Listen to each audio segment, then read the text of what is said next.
کہاں صاحب ہم آپ کی خدمت کرنا چاہتے ہیں، ہم آپ کو مستقبل کے بارے میں کچھ بتانا چاہتے ہیں۔ میں نے کہا میرے پاس فضول باتوں کے لیے وقت نہیں ہے، میں علم نجوم وغیرہ کو اس قسم کے یہ فضول باتوں کو میں نہیں مانتا ہوں، مشغول آدمی ہوں، ان چکروں میں مجھے مت ڈالو۔ اس نے کہا سر مجھے صرف 1 منٹ تو آپ دے دیں۔ میں نے کہا ہاں 1 منٹ دیتا ہوں۔ اس نے ایک بہت بڑا کاغذ میرے سامنے لکھا جس پہ 40 خانے بنے ہوئے تھے، 40 چیزوں کے نام لکھے ہوئے تھے، مختلف چیزوں کے نام، کتاب، قلم، اینک، کاپی، دوات، پینسل، میز، بادل، برکھا، مسجد، مندر، ایسی ایٹ رینڈم چیزوں کے نام، 40 چیزوں کے نام لکھے ہوئے تھے۔ وہ کہنے صاحب آپ ان میں سے کسی ایک چیز پہ انگلی رکھ دیں یا اس کا نام آپ اس کاغذ پہ لکھ دیں۔ اور مجھے یہ کہتے کہتے اس نے ایک پیس آف پیپر میری میز سے اٹھایا اور اس پہ کچھ لکھا اور اس کو یوں الٹا کے رکھ دیا۔ میں نے کہا تم نے یہ کیا کیا؟ کہنے لگے جی میں نے وہ چیز لکھ دی ہے، وہ نام جو ابھی آپ لکھیں گے۔ تو اب میں پریشان ہو گیا۔ تماشا کی بات ہے نا کہ جو چیز میں سوچ سوچ کے اپنے ارادے سے اپنی مرضی سے ابھی لکھوں گا، اس نے پہلے جو لکھ کے وہاں رکھ چھوڑ دیے میرے سامنے۔ اب میں سوچ میں پڑ گیا کہ یار وہ چیز لکھوں جو اس نے نہ لکھی ہو، کبھی میں اس کا ارادہ کروں کبھی اس کا ارادہ کروں، تنگ آ کے آخر میں نے کسی ایک چیز کو لکھ دیا، میری یہ ہے۔ اس نے جب وہ الٹایا تو وہ وہی چیز نکلی۔ اب پتہ نہیں یہ کیا چکر تھا اس کا، خدا ہی جانے۔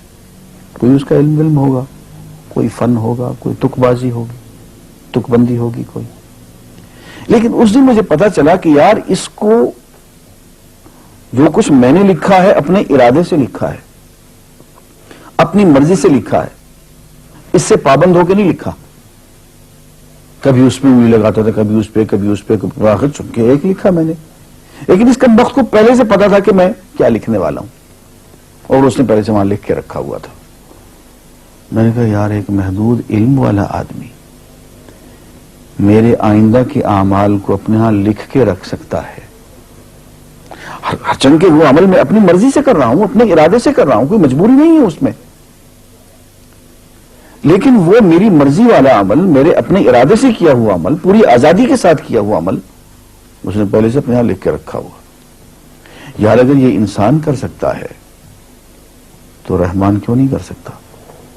اس نے میرے سارے اعمال جو میں آئندہ چل کے کرنے والا ہوں، وہ سارے کے سارے اعمال اس نے اپنے یہاں لکھ کے رکھے ہیں۔ اس کو انتظام کرنا ہے، میرے رزق کا انتظام بھی کرنا ہے، آگے میری زندگی، میری موت میں، میری قبر میں اکوموڈیشن کا پتہ نہیں کہاں کا میرے اس نے انتظامات کرنے ہیں۔ تو میرے بارے میں اس نے سارا کا ڈیٹا کلیکٹ کر کے رکھا ہوا ہے اپنی انفارمیشن کے لیے کہ یہ اپنی مرضی سے کیا کیا کچھ کرے گا۔ تو اس کے لکھے ہوئے ہونے سے میری مرضی ختم نہیں ہوتی، میری ذمہ داری ختم نہیں ہوتی، میرا ارادہ، میری فری ول ختم نہیں ہوتی۔ یہی وجہ ہے کہ ہم جو اعمال کرتے ہیں اس میں سے اللہ تعالیٰ اس کی کچھ ذمہ داری ہم پہ ضرور ہوتی ہے۔ کچھ کام اللہ تعالیٰ کا ایک نظام ہے، اس میں شاید ہماری ذمہ داری نہ ہو، وہاں جبر ہو، لیکن کچھ اعمال ایسے ہیں جن میں خالصتاً ہمیں آزادی حاصل ہے، ہمیں اختیار حاصل ہے، ہم ان کے ذمہ دار ہیں، ہمیں ان پہ جزا ملے گی، ہمیں ان پہ سزا ملے گی، اللہ تعالیٰ بچائے۔ اور جزا ملے گی تو جنت ہوگی، سزا ملے گی تو دوزخ ہوگی، لیکن آزادی عمل اور ارادہ ضرور ہے۔ یہ الگ بات ہے کہ اللہ تعالیٰ کو پہلے سے ہی معلوم ہے کہ ہم اپنے ارادے سے اور اپنی آزادی اور اپنی مرضی سے ہم آج اور کل اور پرسوں اور سال بھر کے بعد اور 10-20 سال کے بعد ہم کیا کیا کریں گے، اس کے ہاں لکھا ہوا ہے۔